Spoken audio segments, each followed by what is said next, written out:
Hello everybody, my name is Geddy2, and welcome back to the Great Ace Attorney Chronicles. Last time, we finally got to meet the lovely English woman and break her to the point where she's speaking Japanese. But this time, we are going to apparently get some brand new evidence that will help us prove that the victim in this case did not die from a gunshot, but instead was poisoned. So we're going to go ahead and get right into it.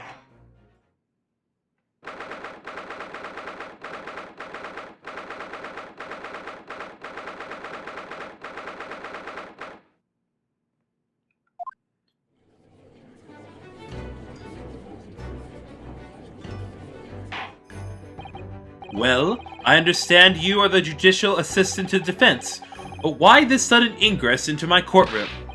Ha! A judicial assistant? And a woman, no less! Dude, no. The rules state that females are not permitted into the court of law other than to testify. Yes, I fully understand. I asked only for 5 minutes of time. I have some vital evidence that I must hand over to the defense. Ha! You're too late, little girl. This trial has already been concluded. 5 minutes. I will not allow a moment more. But, Your Excellency! I am most grateful. She seems cool. Oh, she's actually, like, with us. Cool. Who exactly are you? I'm sorry, there's no time. Please, simply accept this for now. What is it? A report about something? Written in English. It's Jesaille Brett's research. The Englishwoman's? After the trial resumed earlier, I hurried back to the university. I went to Dr. Wilson's laboratory in the medical facility and borrowed this paper. Oh yes, that's right. Miss Brett was studying under the professor, wasn't she? So, does this research, whatever it is, have something to do with the case? I'm afraid I don't know. I haven't been able to listen to the proceedings of the trial myself. Oh, no, of course not. Special characteristics of curare and its effects on human subjects. Interesting. Curare? What's that? I've never heard that word before. Time's up! Prosecution demands the immediate removal of this female trespasser from the courtroom. There was too little time for me to read in detail, but I've summarized what I could on a note just inside the cover. If you think it could be valuable, please cast your eye over it. This is wonderful. Thank you.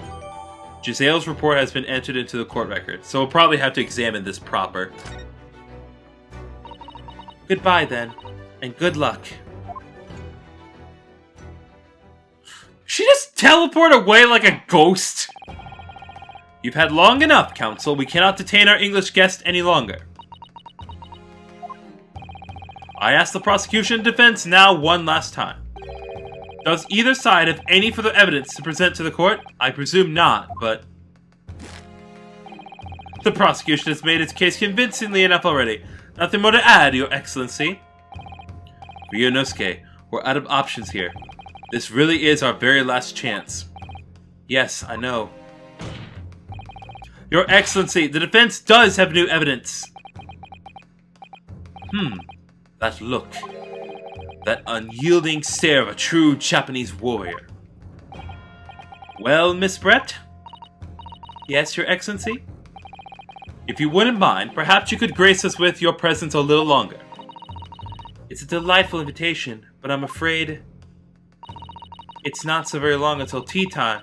I'll have to politely decline. Forgive me, Miss Brett. It seems I wasn't clear. I realize it was phrased as a question. However, I must ask you to treat that as an order. I've said it many times before, but the Japanese language makes no sense. My apologies, dear lady. So, Counsel, what is this new evidence that demands the court's attention? Can we examine the book proper? Poison made from the bark of certain trees and jungles of South America. The hunters of the region have used it since ancient times to incapacitate their prey. Effects: instant paralysis of the entire body and subsequent death, even in minute doses. Route of entry: the above mentioned effects occur when the poison enters the body through a wound, such as that inflicted by a blowpipe dart. Due to its ability to render the human body paralytic, it is believed that the toxin could have an application as an anesthetic. However, a solution for the respiratory arrest caused as a result of the full body paralysis must be found first, or patients would die of suffocation. Yeah. Yes! Miss Jesaille Brett, we understand you were studying under Dr. Wilson at UMA University, doing research. Research, by sheer coincidence perhaps, into a deadly poison. What? Poison? Where are you going with this, Counsel? A toxin known as Curare, Your Excellency. Even the slightest amount of this deadly poison entering the body leads to instant death. Attention! What complete and utter nonsense! Curare, you say? I've never even heard of it! You wouldn't have done. What do you mean? I mean that you wouldn't have heard of Curare before for one very simple reason. It doesn't exist in our country. It doesn't exist? Correct. Which means, no matter what tests the police can do for toxins, they never identify Curare. Why? Because there is no test available here that can identify the presence of this highly deadly poison. What? Order! Order! Order! Counsel, does this deadly poison truly exist? According to this report authored by the visiting research student from England, Curare has long been used by the tribespeople of South America as a poison to lace their arrows. It seems that it's reasonably well known among European doctors and scientists. To lace their arrows? The report states that it is produced from the extract of a tree that grows deep in the Amazonian jungle, and it was first brought back to Europe at the turn of the century by explorers. It claims that animals shot by arrows laced with Curare suffer instant death. Doesn't that about sum it up, Miss Brett? Attention! Trumpery! Oh my god. These aspirations are utter trumpery! To start with, if the victim had been administered some of this so-called deadly poison, he would have been squirming and writhing in pain, and the other diners would have surely noticed. That's true. What do you say to that, Inspector?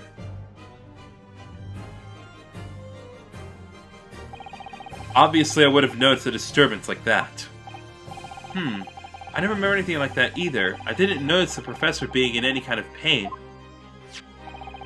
According to this, however, it's the other way around. What do you mean, the other way around? The very fact that the victim didn't show any visible signs of distress is evidence that Curare was used. Explain yourself, Counsel. The moment this toxin enters a person's system, it causes instant paralysis. In other words, afflicted victims lose all strength and are completely unable to move. Even if they were in total agony, there would be no visible signs of pain at all.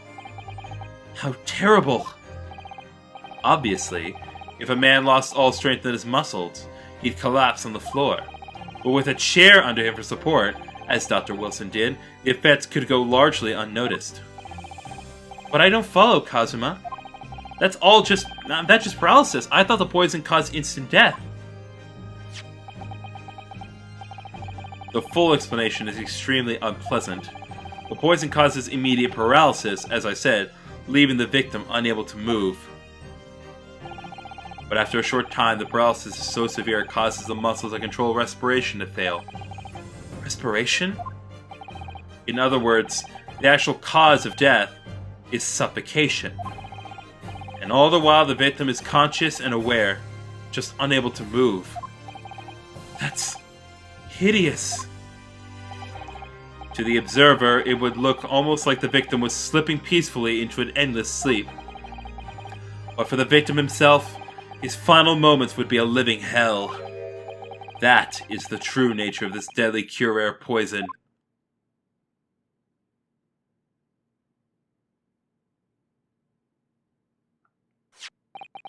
And you're suggesting that this bottle, Council, actually contains this terrifying poison? Objection!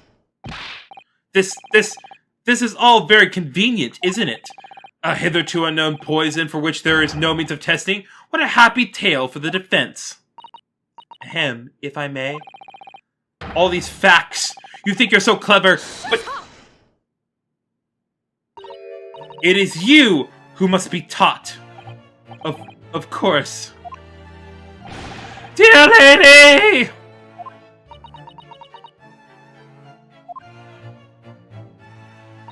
So, this is how you Japanese behave, is it?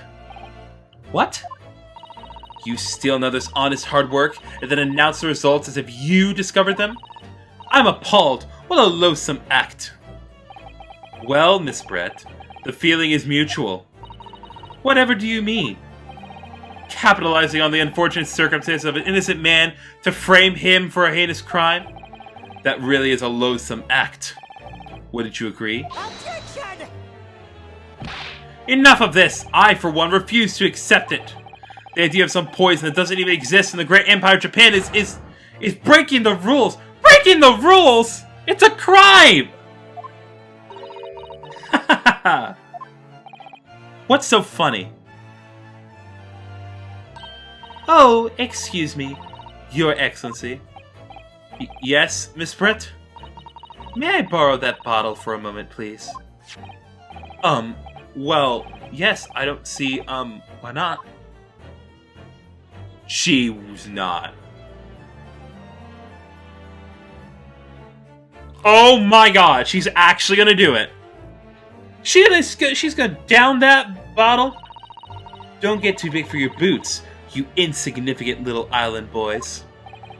Sorry. To an Englishwoman such as myself, this whole affair is a farcical comedy. Or farcical. Your little police games and these foolish courtroom antics, it's laughable, really.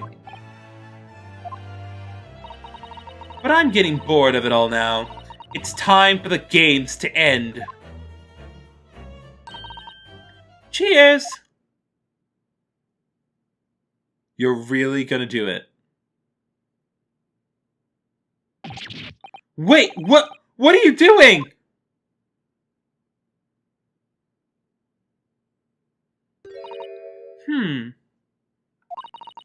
No sparkle left at all. How appropriate for this shabby affair.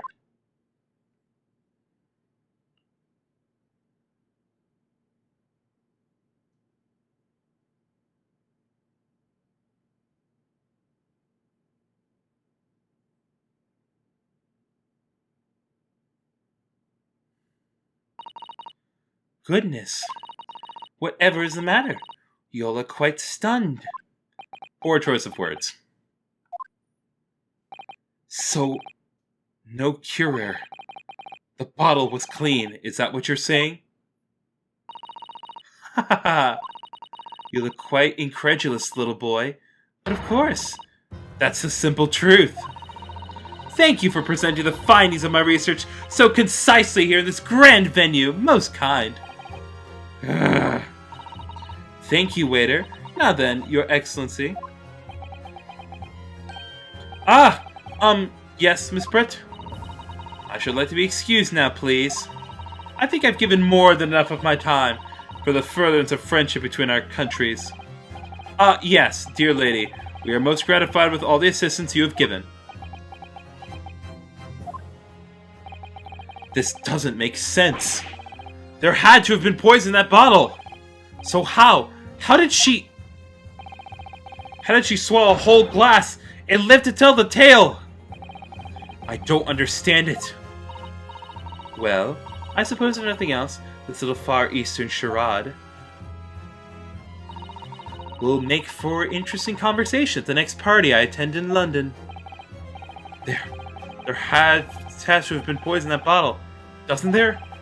But there can't have been, because otherwise she would have kneeled over dead. Come on, Ryunosuke. We have all the clues now. That bottle of water.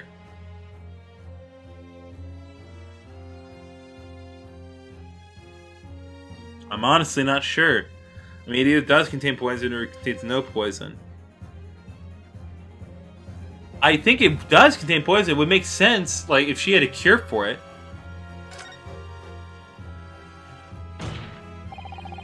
Culprit did procure poison Dr. Wilson's carbonated water. Fence refused to change position. You're serious? Objection! Fool! Are you blind? There's no possible way the bottle could contain poison. I mean, we just saw. Is Brett drinking the water from it? That's right. Which rather complicates your argument, I think. And I believe that complication can be explained. How exactly? I need to think through all the things that don't quite add up here, one by one. I'm sure the answer's in the evidence we have in the court record somewhere. It has to be. Very well. If the defense truly intends to assert this claim, then I must ask you to support the assertion with evidence. What explains how the witness was able to consume the supposedly poisoned water unscathed? Examine this one more time. Due to its ability to render human by perla is believed toxic application of anesthetic. Our solution for the respiratory arrest caused as a result of full body paralysis must be found first. Patients would die of suffocation.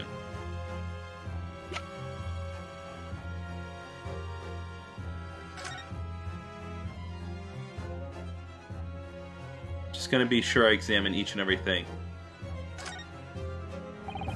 The label is written in a foreign language that I don't recognize. Do you know what it says, Kazuma? I think it's French. This must be very expensive water. Yes, but what does it say? That's what I was asking. You go to France and ask. You could just say that you don't know. I mean, I assume it would have to be the book again, because otherwise, like, it implies that there is a way to cure it, or at least there could be.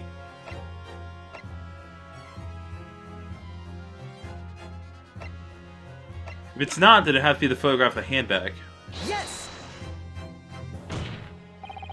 The answer to this riddle is right here in Miss Brett's own research report. Objection! That is not a valid explanation. No. After all, we don't speak English. That report's utter gibberish. This impudent young scoundrel's trying to ridicule the court, Your Excellency. I'm not trying to ridicule anyone, honest. I'm just reading Susanoo-san's notes.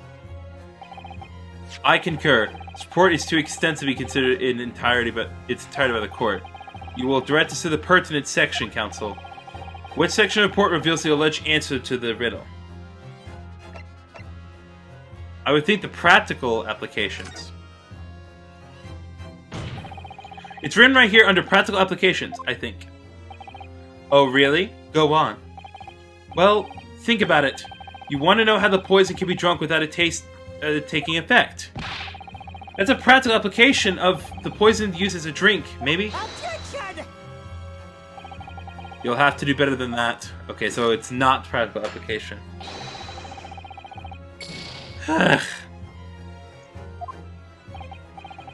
Yes, yes. Ryunosuke. Read properly. Thanks for concise advice. Something that explains how the English woman could have taken the cure with no ill effects.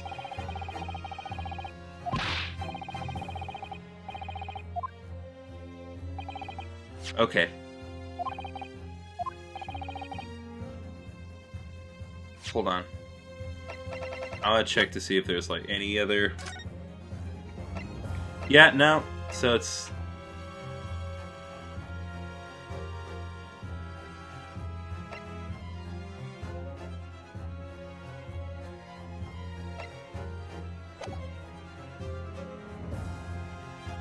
I mean, I can't examine it any further, so I guess it would have to be the special characteristics. Okay, there we go. We've been hearing a lot about this cure poison, and it's left me curious about something. Oh, Counsel? Well, it sounds as though indigenous hunters have been using this poison for years and years to lace the heads of the arrows that they shoot at whatever prey they're hunting. So we've been led to believe, yes.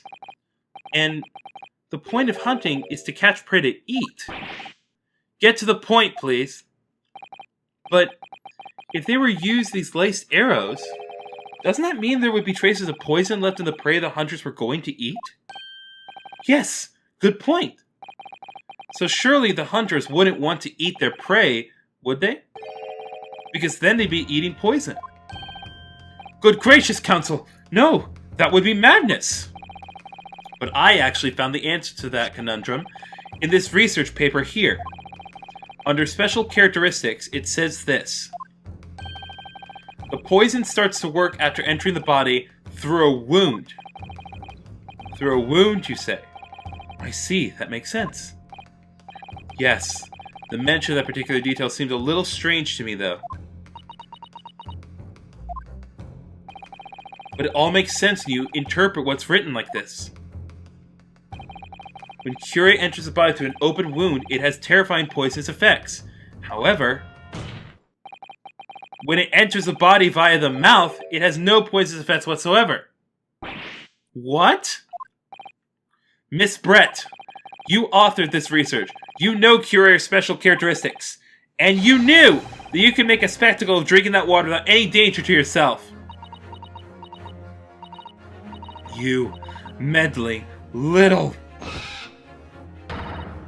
rapscallion! Well, Ryunosuke, it turns out you're an even better lawyer than I thought you'd be. Really? Me? A lawyer? Objection! All this poison talk is fascinating, I'm sure. But I fail to see how it So, the ill-bred little puppy has a new toy to play with. Some facts he read in a book. But I'm afraid knowledge doesn't suit you, little boy. It only makes you look silly. What are you trying to say? Your schoolboyish logic has a fatal flaw. Schoolboyish? Flaw? As even your brain has managed to deduce, Curer is safe to ingest. It seems likely that its effects are neutralized by acidic nature of the gastric succus. Oh, yes, well, of course. Gastric suckers? What are they? So, if this lethal poison is completely harmless when drunk, Professor wouldn't have died when he swallowed it, would he? Ah! That's right! Good gracious! That's basic science. Science you and a schoolboy should be able to understand, no?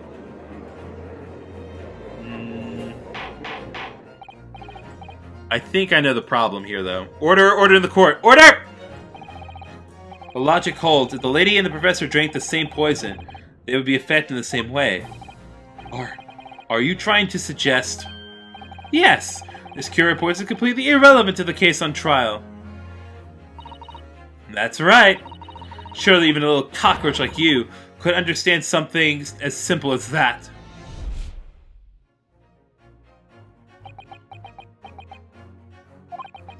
What is this welling up inside me? I've never felt like this before. It's a sort of conviction to break down all of the discrepancies. It's so intense, almost rage-like. And more than anything else, it's an animalistic desire to take down my prey. Objection! Oh, snap! He said it! He said the line! Yay! I don't think so, Miss Jesaille Brett. How dare you use that tone with me? You know very well there is no fatal flaw here. You know exactly why, even though both of you and the victim swallowed the same poison, you are alive, but Dr. Wilson is dead. Counsel, I'm sure I don't need to remind you, you must provide compelling evidence, as we now know that the poison is completely harmless when ingested. Why would Dr. Wilson alone have been killed by the Curer? Because of the medical report card, right? As Miss Brett so readily pointed out, she drank the same water as the professor. However, there was a fundamental and fatal difference between the two diners. A fatal difference?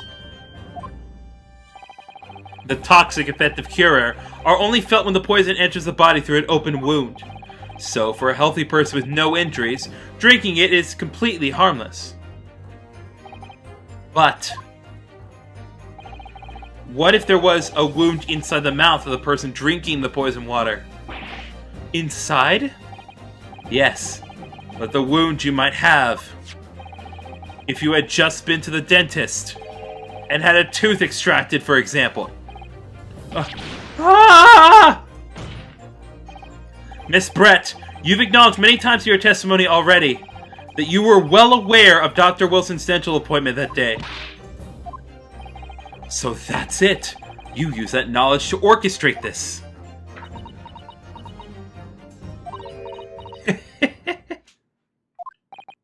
Is she laughing? I don't like to repeat myself, but honestly, I can't resist. These childish courtroom games and your half-baked arguments are so puerile. What do you mean? Don't worry, little schoolboy. You'll find out soon enough.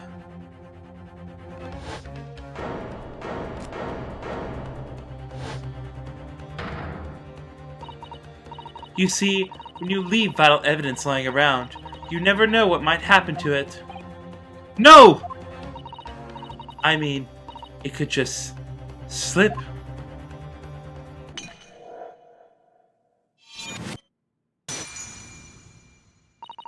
Oh dear, how careless of me. I'm afraid some crucial evidence may have just been tragically destroyed. No. No! Okay, that is so cheating. She did that in front of the judge and everyone in the court. Officer, what are you waiting for? Collect as much water from the broken bottle as possible, at once. You're wasting your time. This delightful carpet on my feet here was a gift from the British Empire. I assure you it will soak up the water beautifully. You have neither the technology nor the presence of mind to recover it. Ha ha ha ha! How could you? You won't get away with this! You can't thump the bench and shout as much as you like, little boy. I'm afraid we'll never know now, will we? If there really was poison in the bottle or not. And let us not forget, we still have some very compelling evidence left intact.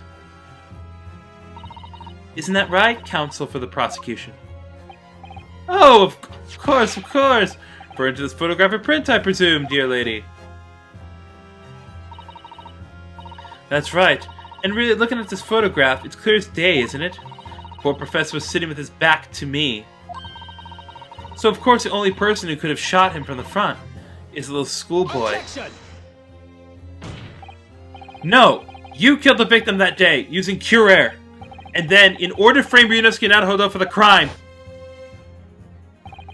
you waited until he picked up the pistol you arranged for him to find on the floor, before you shot the professor's dead body in the chest with your own hidden gun.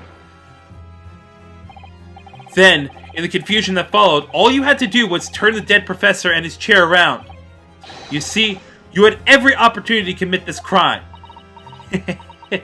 What a wonderful imagination you have, young man. A hidden gun, you say? And I shot the professor's dead body, did I? Well, I'm terribly sorry, but you don't have a shred of evidence. Exactly. As you have nothing to support your wild claims, the prosecution's stance remains unchanged. The victim, Dr. John H. Wilson, was killed by a gunshot to the chest. Delivered in cold blood by the accused, Ryunosuke Naruhodo. I can't believe the prosecution's going along with any of this. This is unbelievable. How could this be happening? We had her, but now, is she really going to get away with it? The way she destroyed the evidence was obscene! Ryunosuke, yes, we've come this far, but now you're the only one who can finish it. What? What do you mean? We've lost a vital piece of evidence, it's true. So if there are any clues left for us to use now, they must be in your head. In my head? You told me before that your powers of observation were the one thing you could really depend on. Well, yes, that's true, but I didn't manage to notice that this woman was a foreigner with a swan on her head. So think back again now. Try to remember every last detail about the scene that day. Everything you saw, everything you felt, Every color, every smell. What I saw, what I felt. Every color.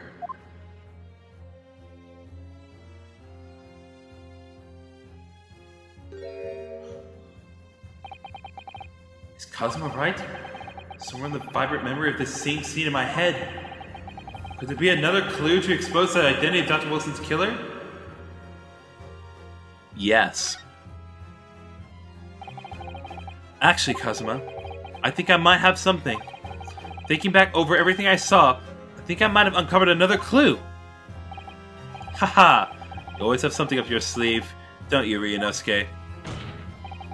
Come on then, let's wipe that smug smile off the Englishwoman's face with some evidence. Alright, I can't wait! It's been niggling me for a while something feels amiss in my memories of that day. Whatever it is could be the key to arriving at the truth about all this. It's here somewhere. Clue shows who Dr. Wilson's real killer must have been is... It's right there.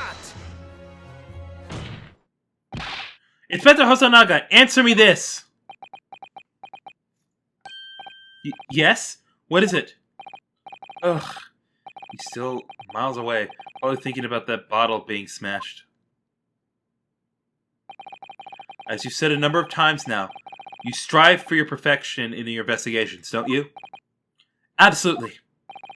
I wonder, therefore, perhaps you took anything else from the scene of the crime. Like, for instance, the plate of steak that you took to the victim's table that day. Objection! Wait a minute! Where are you going with... Where are you going with this, little boy? It's just a memory that's been troubling me. What memory? I saw the scene shown in this photographic print with my own eyes that day. And I saw on the wooden base of the plate that the steak was served on was a splattering of blood, or spattering of blood. What? Oh, really? And what of it? Obviously, that must have happened when you shot the professor. No, that can't be the case. Take a good look at the photograph and the relative position of everything there. The plate of steak is almost directly behind the victim. If I'm supposed to have shot Dr. Wilson in the chest from the front, there's no way the blood from the victim could have ended up directly behind him. Ah! Yes. For blood to have made it onto the plate, it implies the plate was between the victim and the shooter. Which means the shooter must have been sitting opposite the professor, as you were. Jesaille Brett. I beg your pardon? Objection! That's not. She's an English woman. This is beyond ridiculous. Fabricated nonsense. The court seriously expected to believe something the accused has apparently just remembered seeing? Hold it!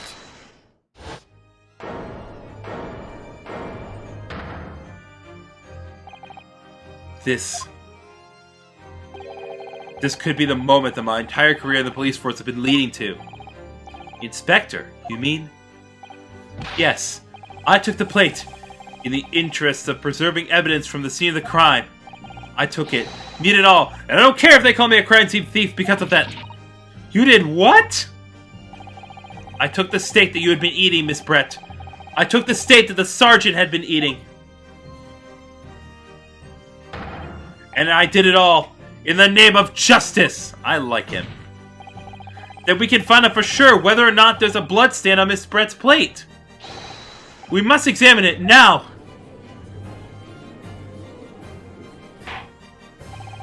Inspector, the court wishes to examine the plate from the victim's table immediately.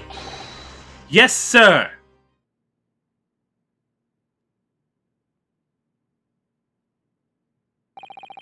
Sorry for the delay. Here's what you ordered, the steak. Well, what about the blood? Is there blood on it? Of course there isn't. Quickly, Inspector, the blood man! Show the court! Of course. Examine the plate at your leisure. Huh? What? No. No blood. No blood anywhere. But no! That's impossible! I know I saw it. I'm sure of it. It was right there on the table behind the professor. There was blood on the side of the plate.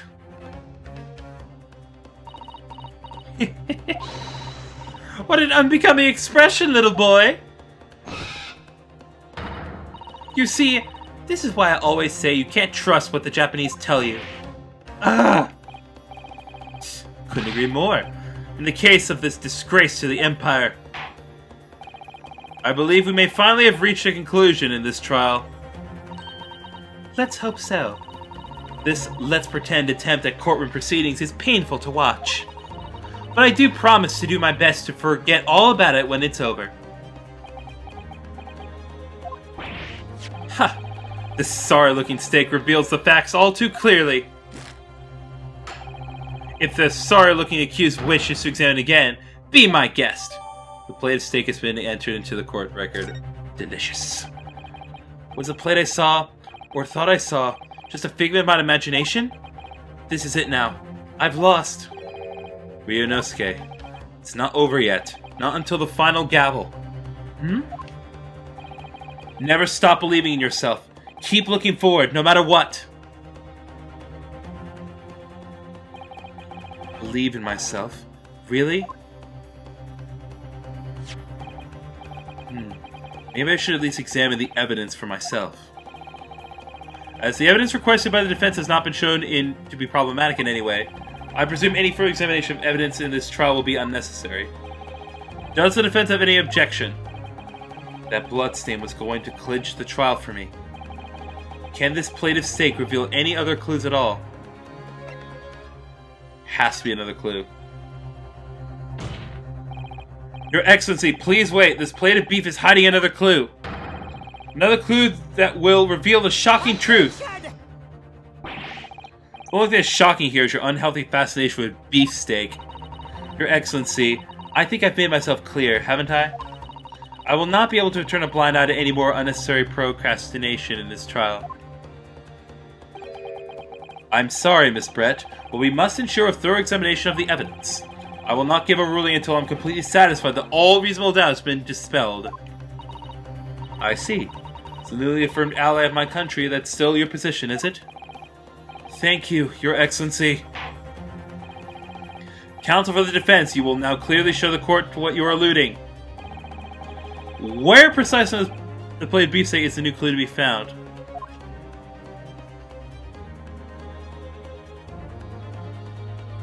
There has to be something. I honestly don't know. I really thought there would be something on the bottom. Got it! Nope. No, Counsel, I'm afraid that won't do. It's ambiguous at best. You asked to identify a detail like this. Alright, I'm going to try one more thing. So, there's clearly nothing on the bottom, so I'm going to say the actual steak itself. No. Okay, that's a problem. Why can't I examine it? Oh, there we go. Huh? What in the world is this? I think it's a Koban coin. It's a hallmark from the Hoei era, I believe. No. I didn't mean what is it? I mean, what's it doing there? Wait, did you say it was a Hoei Koban?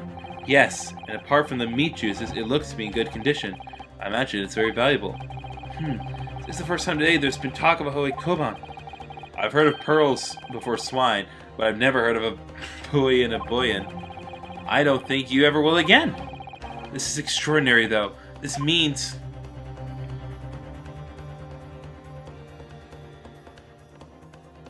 Got it! There we go. Good gracious! That's... a Koban? What on earth? A Hoei Arrow one at that. Miss Brett, this is in fact the beefsteak that you ordered at the restaurant on the day in question, is it? Tell me, why is there an old coin seemingly hidden underneath the meat? Shut up! What a ridiculous question. How should I know? I've never seen that thing before in my life. I don't know what this is, but I want no part of it. I fail to see how this is relevant. A coin under the meat? That could simply have been a careless mistake by the chief in the moment of distraction. Objection. Don't be absurd. We're supposed to believe that this happened by accident in the kitchen? A rare Hoi Koban just happens to be hidden underneath that piece of steak? If this turns out to be irrelevant to the case, I'll rip up my ticket to Great Britain right now. He's right. It can't be a coincidence. Your Excellency! Yes, Counsel? A rare Hoi Koban just happens to be hidden underneath that piece of steak? If this turns out to be irrelevant to the case, I'll give it my lawyer job right... You're not a lawyer. Objection. By all means, don't let us stop you. No one invited you anyway. Shut up. Perhaps, little boy, you should realize it is you who is relevant. Oof. You know, I'm the one on trial here?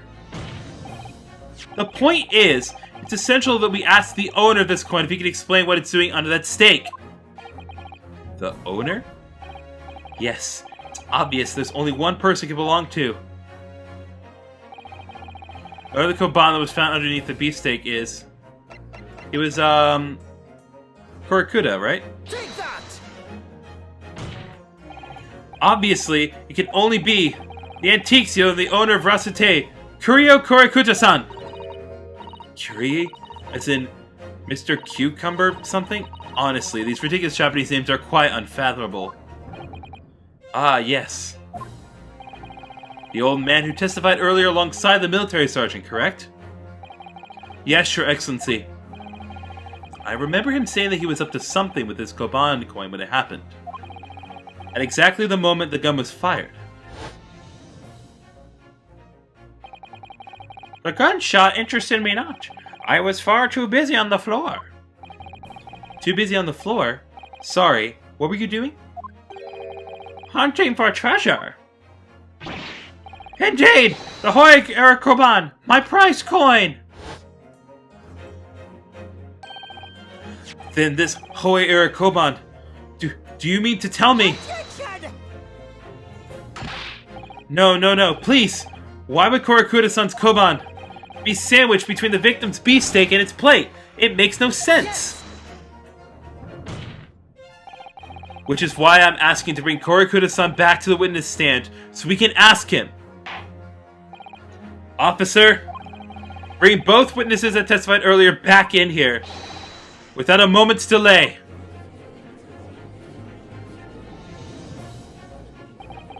I can't believe we've come back around to that pair again. But I have a hunch, a strong hunch, that if we chase down the real significance of this Koban, we'll find that it's a key element in the case.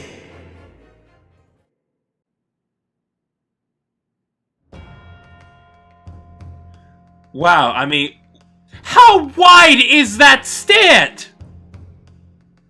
Jeez! What's this all about? Why have I been called up again? Don't you realize it's dinner time for little baby Ido? My son's belly's empty, he's fierce as a pack of wolves. Exploited by the police we were, like miserable dogs forced to bear false witness. And when cast from this courtroom, myself, I became a ruined man in the trice, a worthless, withered antique. Nothing more I have to say, the sun has set on this Ratsote shop owner's existence. Be that as it may, Korakuda-san, something has come to light that requires your clarification. As far as your Rasute memory serves, have you ever... Wah! Yes! That's it! The one! The very exact one it is! The knife entered his shoe. The resplendent, splendiferous Hoi treasure that my rusty bones managed to displace that fateful day! It can't be. As I thought. Young man! Enlighten this decrepit old fool! Put me out of my misery! Where?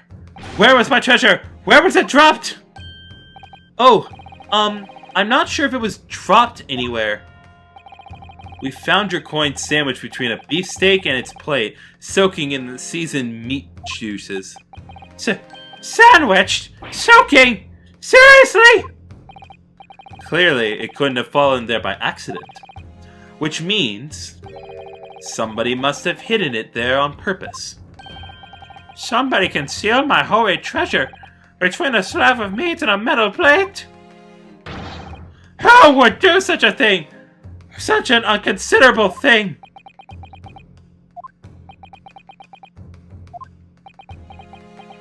That's a good question. Excuse me. Could I say something? Yes, of course. Proceed, Inspector Hosonaga. I mentioned this earlier on the trial, but I was working undercover in the restaurant in order to investigate another case. Ah, yes, that's right. The secret undercover operation. Le Carnival is a high-class Western cuisine restaurant. It attracts wealthy diners, including many foreigners. Recently, there's been a run of similarly executed thefts targeting the restaurant's rich clientele. A number of such incidents have been reported to the police bureau. Wicked crimes indeed. We wanted to nip the case in the bud quickly, especially with so many foreigners being affected. So that's why you were sent in undercover, is it? Yes, I took on the job of waiter at the restaurant in order to flush out the criminal. It seems likely that this Koban incident is the work of the same thief. So unbeknownst to us, there was a master thief at work in the restaurant on a regular basis. The place was already the scene of several crimes, it seems. I don't know about the master thief part, but the identity of the person who stole and hid Korokuda-san's Koban is all too clear. What? What? I think the court would like to hear the defense's view on the matter. Tell us, who is this despicable scoundrel that stole Korokuda-san's Koban and hid it under a stake? I mean, it would have to be, because I don't think, I don't see Jesaille Brett. I think it'd be Nosa, right? Take that! Alright, seems to be the case. Obviously, it can only be you! Sergeant Iesa Nosa! What? How? How dare you, you monster! Monster? I stole the Koban, did I? I'm the master thief of Le Carnival, am I? You're seriously accusing me of these crimes, cadet? But it wasn't me, it was Ido! Ido is the mastermind behind all this.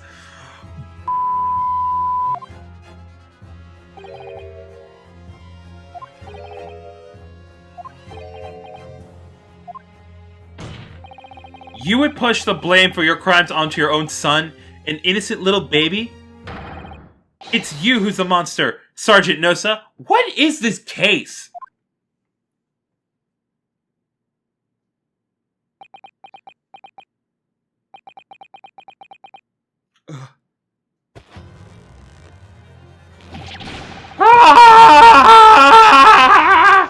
Clippity clop, clippity clop, clippity clop, clippity clop, clippity clop, clippity clop.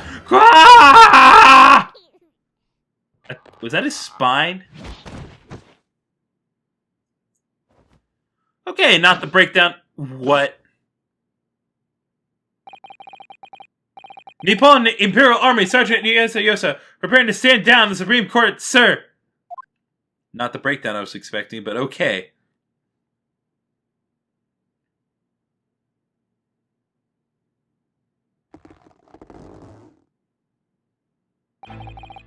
Do any of you know of the extraordinarily low wages the Nippon Imperial Army pays those it expects to keep our country safe? I understand that the temporary increase in taxation owing to the recently ended conflicts remains in place, and I have heard it's hard for lower-ranking soldiers to make a living, yes. All I want is to put a hot meal on the table for my son. That's why you were stealing things at the restaurant? The place is heaving with money. Every 3 days I'd go there and do reconnaissance for a target. And I enjoy chomping my way through a good steak at the same time. Sounds like he doesn't bother with a knife and fork, even. Which is worryingly believable. And your target that day was the old man in his Koban? Yes, sir. He was an easy mark. I slipped the coin in my pocket without any trouble at all. A veritable phantom thief you are. Don't even get me started! I was all set to leave the steak. I was halfway through devouring when it happened. Yes, the professor was shot. I knew that if the police conducted a search and found the coin in my pocket, I'd be finished. Ido, too. So I hid the incriminating evidence as fast as I could. On the double! I slipped it under the stake, hoping that I'd be able to rendezvous with it again at a later date.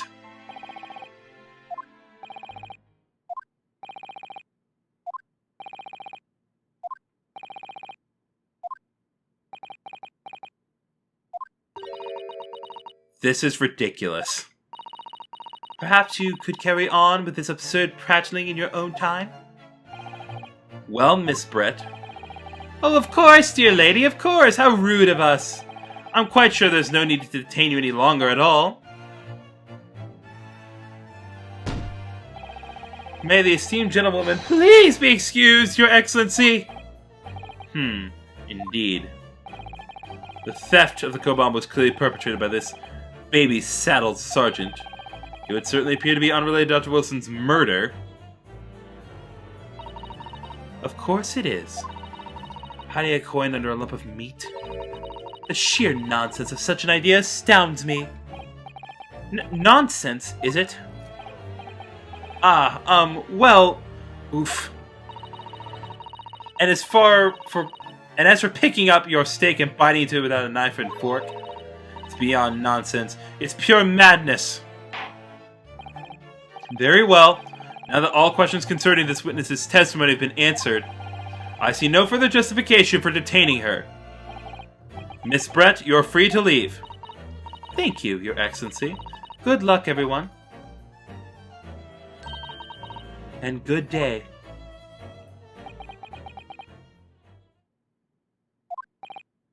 Ryunosuke, what's the matter with you? There's no time for daydreaming. Whoop. Sorry. Oh, no, it's just something about Miss Brett's parting words there got me thinking. I can't quite work out what exactly, but something she said just jarred with me. I feel like there was a contradiction in there somewhere. Something didn't quite add up. If that's the case, don't just stand there thinking. Make your voice heard. Sorry? You can think later, but if you don't call out now, it'll be too late. The trial will be over. Hold it! Wait, Miss Brett! What is it now? I'm afraid, just one last time, there's something I'd like to ask you. I'd like you to explain the contradiction in your parting words from just a few moments ago. What are you talking about? What contradiction? Objection! What new student nonsense is this?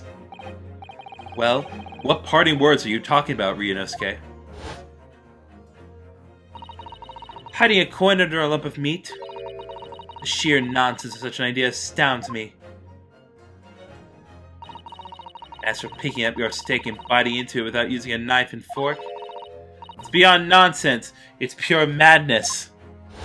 Wait a minute. Oh, I think I know. Yes, I'm right. She said there exposed an undeniable contradiction. I'm going to use the evidence, counsel. If Brett's words truly are contradictory, where's the evidence to prove it? It's one of these two. I'm not sure which one. Soon had to be a photograph of the victim. Take that! This is the evidence right here. Well, no.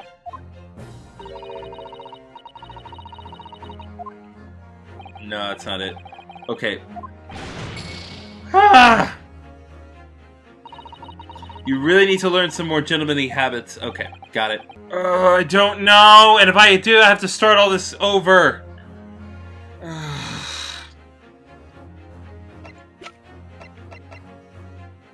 Take that! The photographic print of the scene taken immediately after the incident occurred? What's interesting is the plate of steak that you can see on the victim's table. The steak that Miss Brett had been eating before the professor was killed. Yes. Go on. More accurately, Your Excellency. The steak that was on the victim's table just before the professor was killed. Now you're just splitting hairs. Not true. Doesn't something about the steak strike you as very unnatural? Unnatural? What on earth do you mean? It's extremely obvious. I'm talking about the shape of the edge where it had been eaten. I see you've noticed it too, Miss Brett. Notice what exactly, Counsel? Just a few moments ago, Miss Brett claimed no Englishman could even contemplate picking up a steak and biting into it without using a knife and fork.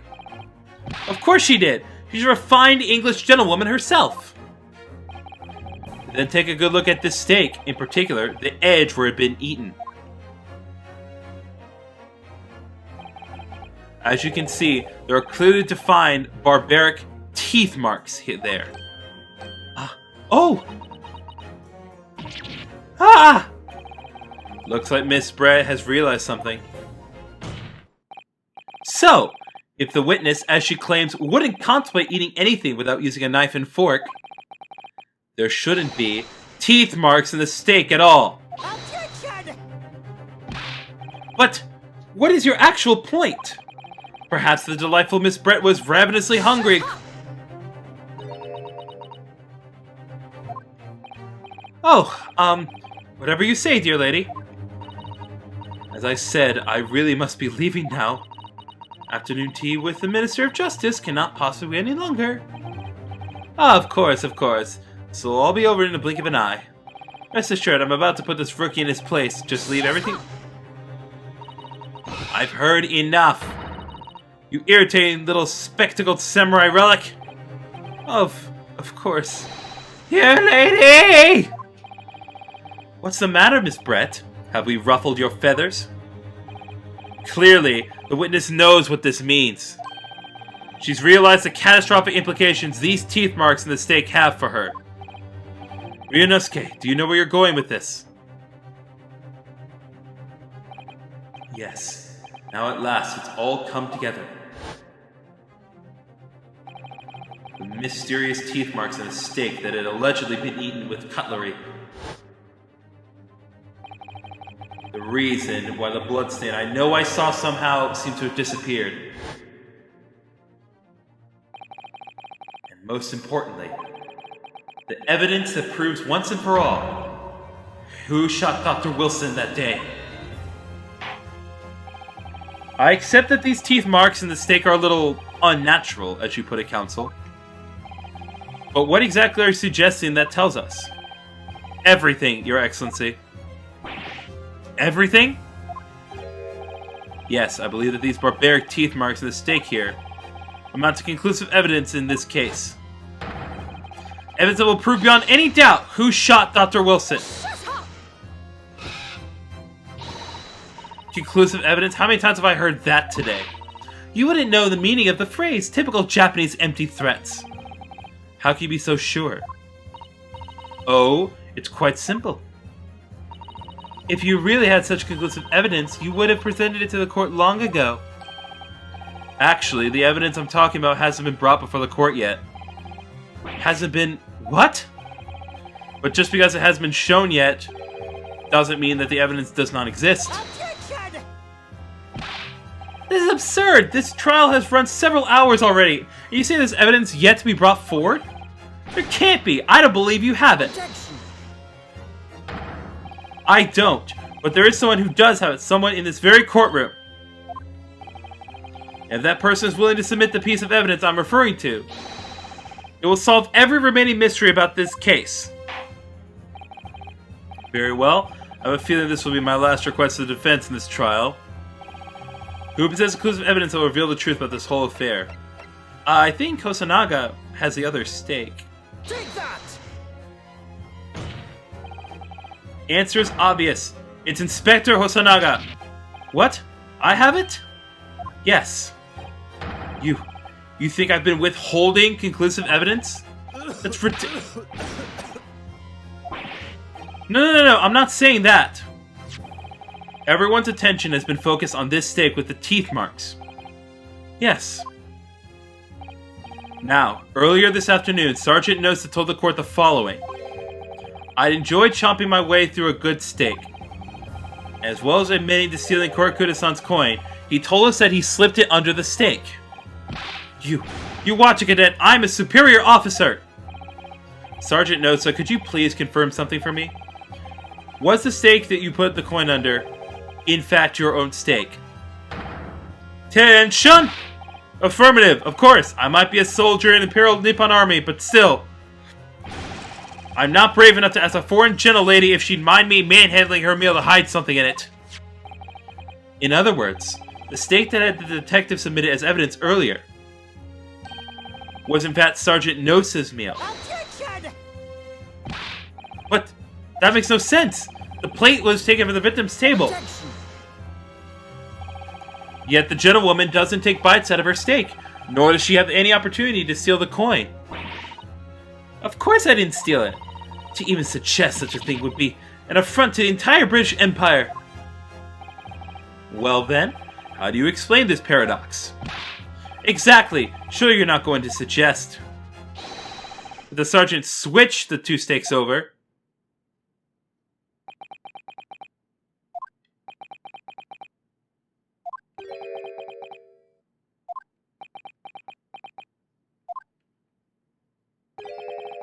You did switch... But you did switch the plates? Well, after it happened,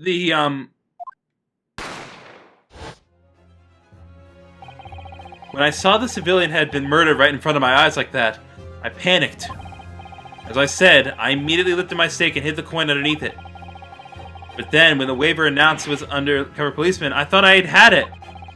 If he decided to investigate my slab of meat, that'd be it. I'd be getting my marching orders.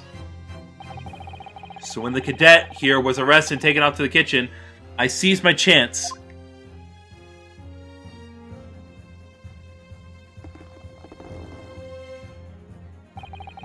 With military precision and timing, I switched my steak with the one in the foreign lady's table. What?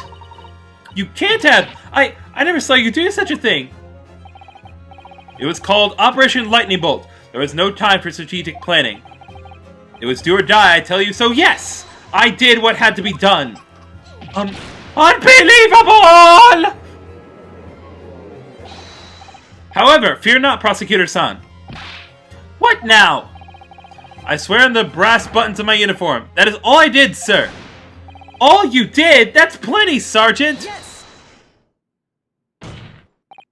So, if Sergeant Nosa switched the plates over, it means he took Miss Brett's steak and the plate it was on back to his own table. Yes, that follows. Inspector Hosonaga. Yes? Earlier in this trial, you told the court this. You said that you had not only taken Miss Brett's steak after the incident, but also the sergeant's. That to preserve evidence, you had taken both. Ah! That's correct. Then please present it to the court now. The plate that was actually on the victim's table at the precise moment he was shot! Shut up! What can that possibly tell us now? I mean, a cold slab of tough meat? It can't have the slightest bearing on the case. Objection. No! You're not wriggling your way out of this time, lady. I beg your pardon? Surely you're not that forgetful. Surely you remember the reason why the steak pan promises to prove such a problem for you. No? You're the ones who decided it was a problem, not me. The reason the defense asked to see the plate was to confirm something the defendant remembers seeing. Thinks he remembers. I'm quite sure of what I saw, Miss Brett. On the side of the plate that was on the table directly behind Dr. Wilson, there was a clear spattering of blood from the gunshot wound to the victim's chest. I believe the defendant's memory serves him well. And now we have evidence to prove it. The plate you were eating from, Miss Brett. Let us not prolong this any further. Inspector, you will show the evidence to the court. Present the beefsteak and plate that was originally on the victim's table at the time of the incident. Oh no, now what? Yes, sir! Nice. Sorry for keeping you. Yes, there's blood! Here is the other steak in its plate. Please, feel free to examine it.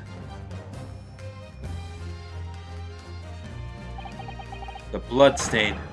Clearly visible. Yes. Look! Now, this makes everything clear. The blood you can see on the side of the plate shows that at the moment the victim was shot, he was facing the table with his back to me. In other words, it's impossible for Naruto to have shot the victim. Ah! It can't be. In fact, there's only one person who could possibly have shot Dr. Wilson from the front. I'm sure everyone knows by now who that person is.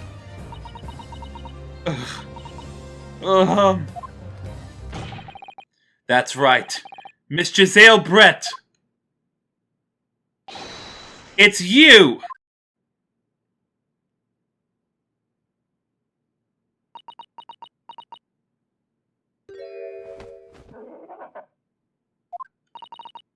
Outdone by a Japanese? Me? By a Japanese schoolboy? No, no, no!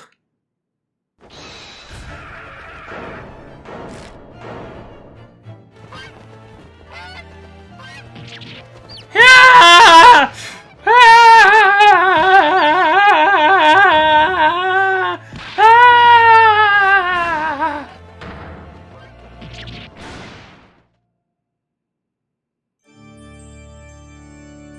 What the heck? What? Oh, there are chickens! There are... What is going on? These are adorable.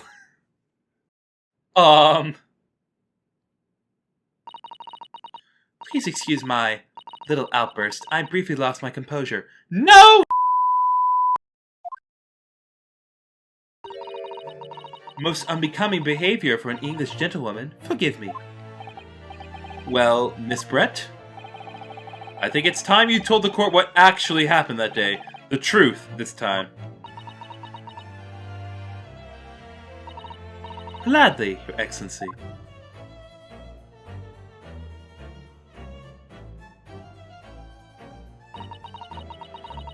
It was I who took the professor's life using cure air. But you surmise I chose that particular day for one very important reason. The professor had a dental appointment for the extraction of one of his teeth in the morning.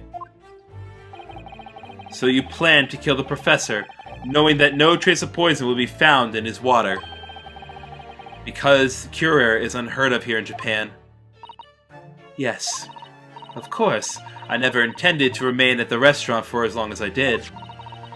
I only needed to see the professor to take one tiny sip of his water, and it would be over. I would place the steak I had ordered in front of him to make it appear as though he had been dining alone, and leave it immediately. However, before any of that happened, was an unexpected visitor at the professor's table. That would be me, I suppose. Yes, you. Who else? Such a trifling matter, but the fact that you decided to come over to greet the professor meant that I had lost my chance to slip away unnoticed. In due course, the professor took a sip of his water and was paralyzed. I made sure he was sitting in his chair at such that he wouldn't fall. There was no going back at that point, so I concocted a plan on the spur of the moment. It actually kind of scared me for a moment. A plan to pin Dr. Wilson's murder on this innocent man. I happened to know the professor always carried a gun. I decided to use that fact to my advantage. I had the bottle of Curain in my handbag, and My own pistol concealed under my skirt. Under your skirt? So I was right, there were 2 guns. Yes. And then I finished my coffee and got up to leave. That's when I noticed the professor's gun, which you had presumably placed on the floor. Place where you were sure I would notice it. And everything went according to plan. You noticed the gun as I had intended. And then, just as you bent down to pick it up, bung! That's when you shot the professor with your own gun, even though at that point he was already dead. Naturally, the gunshot caused a commotion, at which point the waiter appeared. Obviously, I assumed Naruhodo-san was the culprit and apprehended him. I took him to the pantry that adjoins the kitchen and locked him inside. That's when I took the opportunity to turn to the professor and his chair around. Because, of course, you needed to make it look like the defendant had shot Dr. Wilson from where he picked up the gun.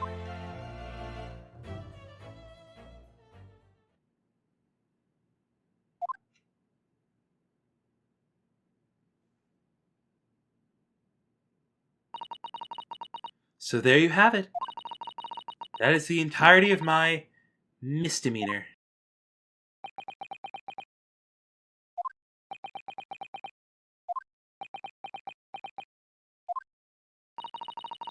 Your Excellency. Yes? I wonder, might I speak with you in private later? I shall call on you. Thank you. Good day then, everyone. I hope you can forgive me, Naruhodo-san.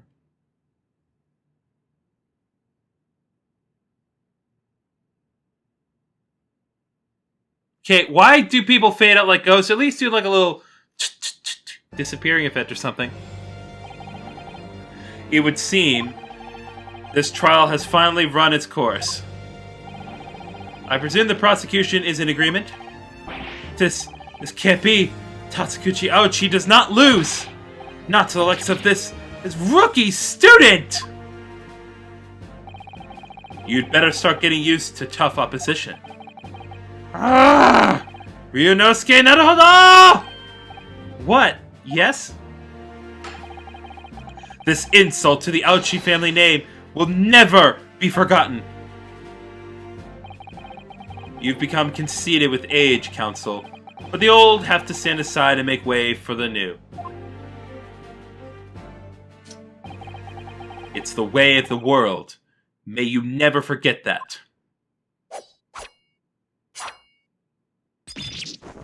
Oh!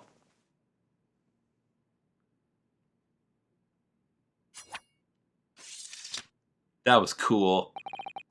1,000 millennia may pass, and still the Aochi clan will never measure up to the Naruhodo clan.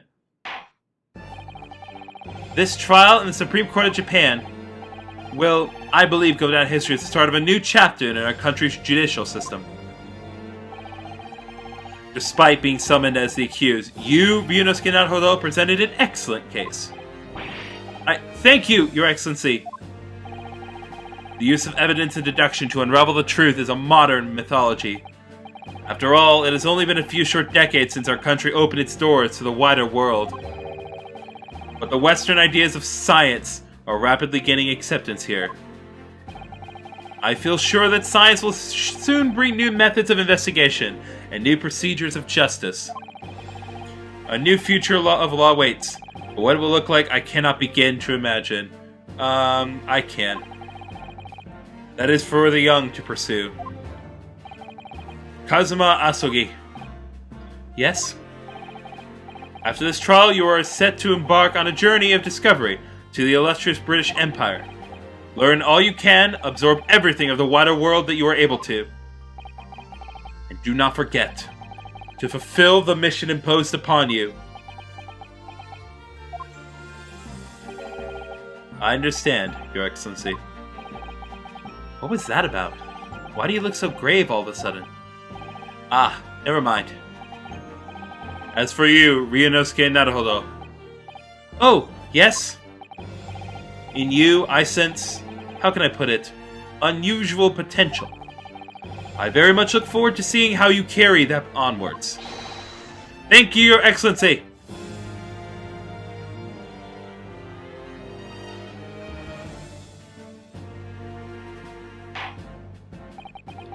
It is time to deliver the final verdict.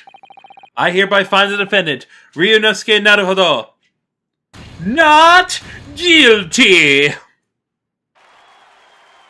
Ah, it's the spring petals. That's a neat little detail.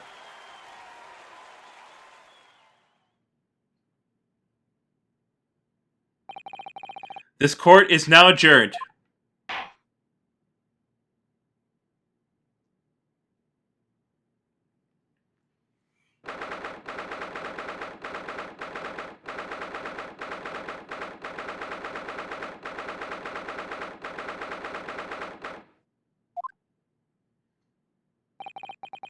I can't believe it.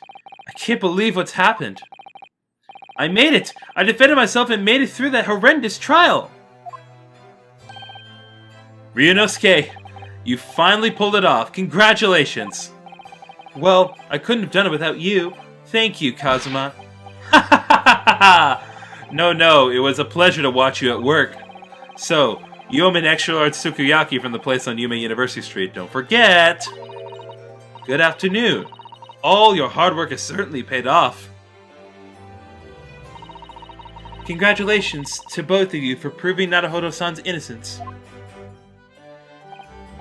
Ah, our trusty judicial assistant. You worked hard for that result too, you know. Oh no, I didn't do anything.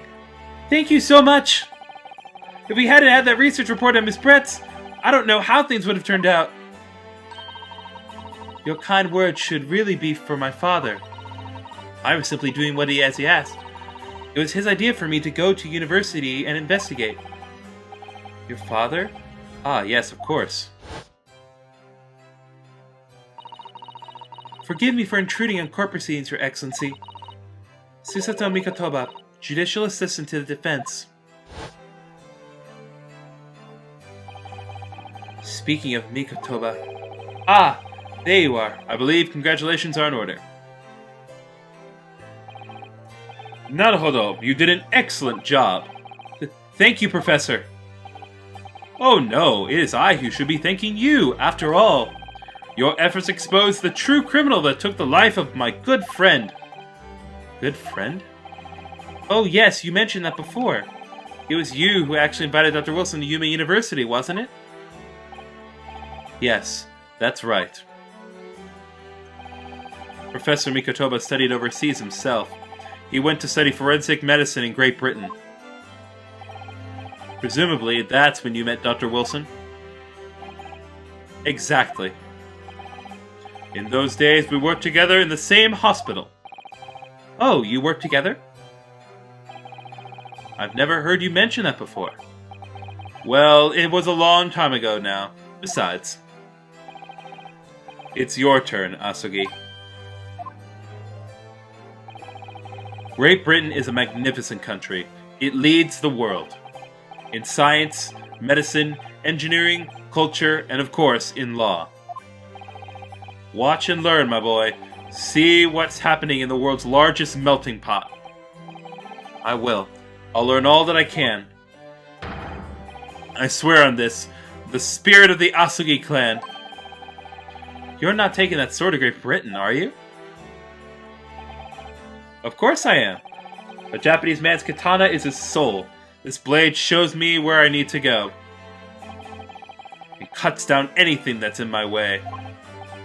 Yes, I've definitely seen how sharp it is already with my own eyes. That reminds me, what's happened to the woman? To Jesaille Brett, I mean. After all, she's guilty of murder. Ah, yes, her. It's not easy to tell you this, but... What do you mean? Surely she's going to face trial herself now. She's the true culprit, after all. She will be leaving Japan in the very near future. For Shanghai. What? Shanghai? Jesaille Brett will not appear in court again in this country. I'm certain of that. What? But why not? It's a matter of consular jurisdiction. Inspector Hosonaga! It was a hard-fought battle in there in the courtroom today. Very impressive to watch. I must But what is all this about consular jurisdiction? We cannot try this particular foreigner for her crimes here in Japan. What? We can't try her? But then who's going to bring her to justice?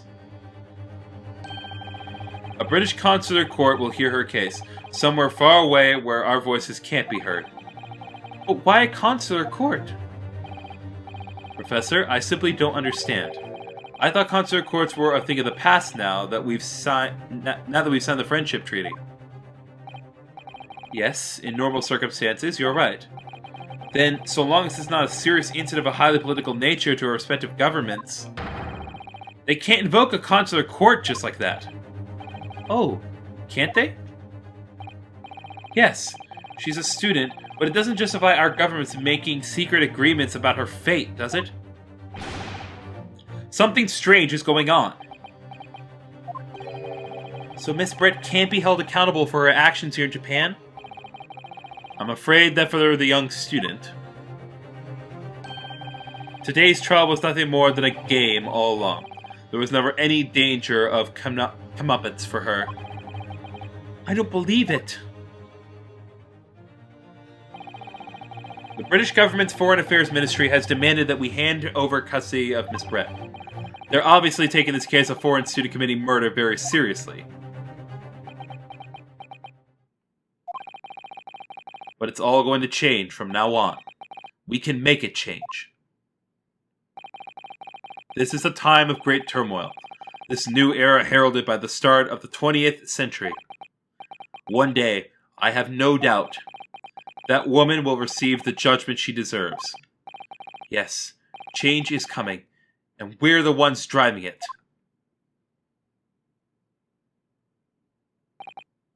Well, I think that's enough seriousness for now. This evening calls for a celebratory drink. But Professor... You're right. This is no time for gloomy faces. We should be celebrating Ryunosuke's not guilty verdict. Let's start having some fun. In that case, might I suggest Le Carnival?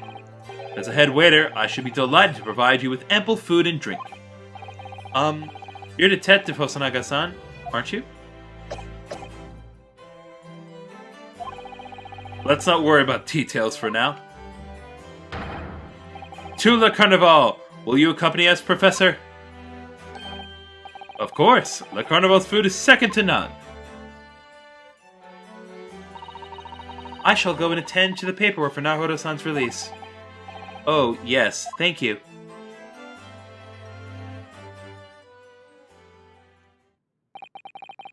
So Jesaille Brett won't be tried here.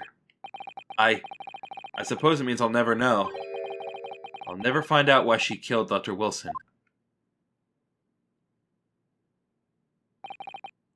Kazuma. Yes, Ryunosuke?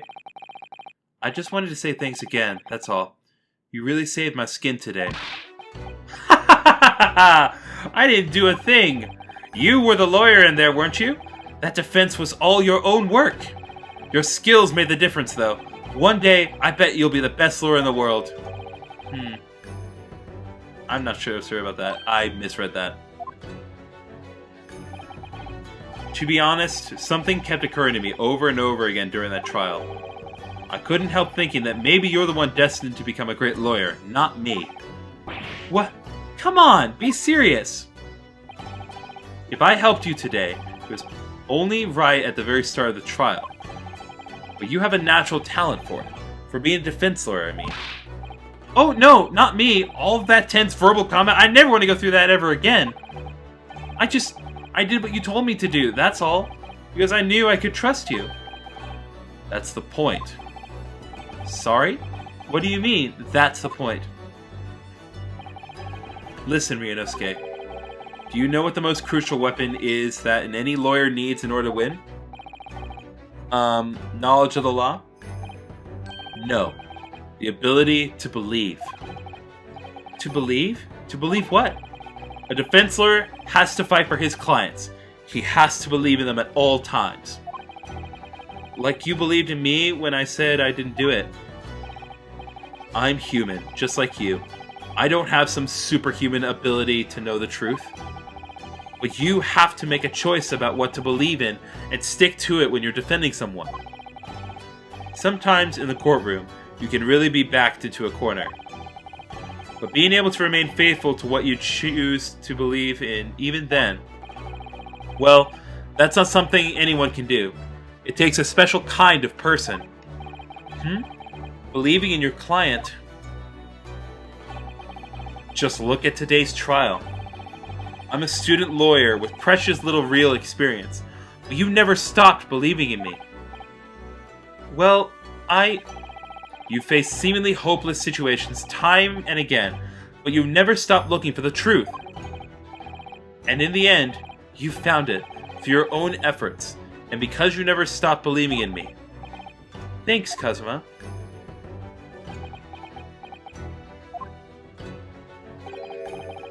There's something I want to ask you, actually, Ryunosuke. Well, it's a favor, really. Something very important to me.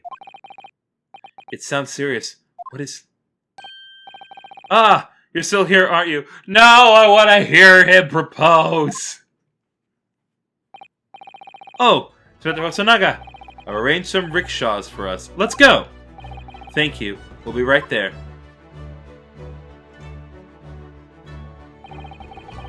Let's pick up this conversation again later. We should be celebrating right now. Your first court victory. And your study tour to Great Britain, don't forget. Ah yes, that too.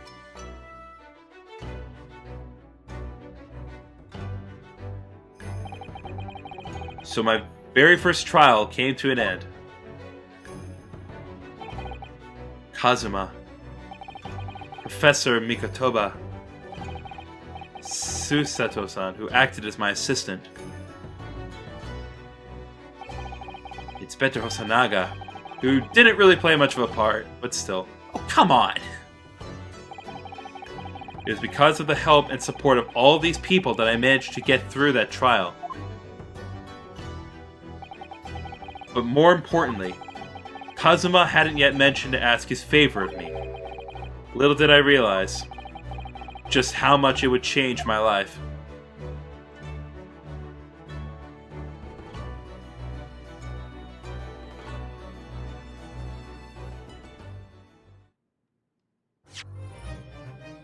Alright guys, I think that's a pretty good point to stop. We finally got our boy Ryunosuke Naruhodo cleared of the murder charges. We were able to prove who the actual murderer was, even though she's probably not going to be tried in Japan. And also, we have something to look forward to for next time when we hear what our boy's favorite is. So, yeah, next time on the Great Ace Attorney Chronicles, we'll probably be doing a little celebrating and figuring out what exactly that favor was. So, hope you guys enjoyed, and I will see you guys next time. Bye-bye!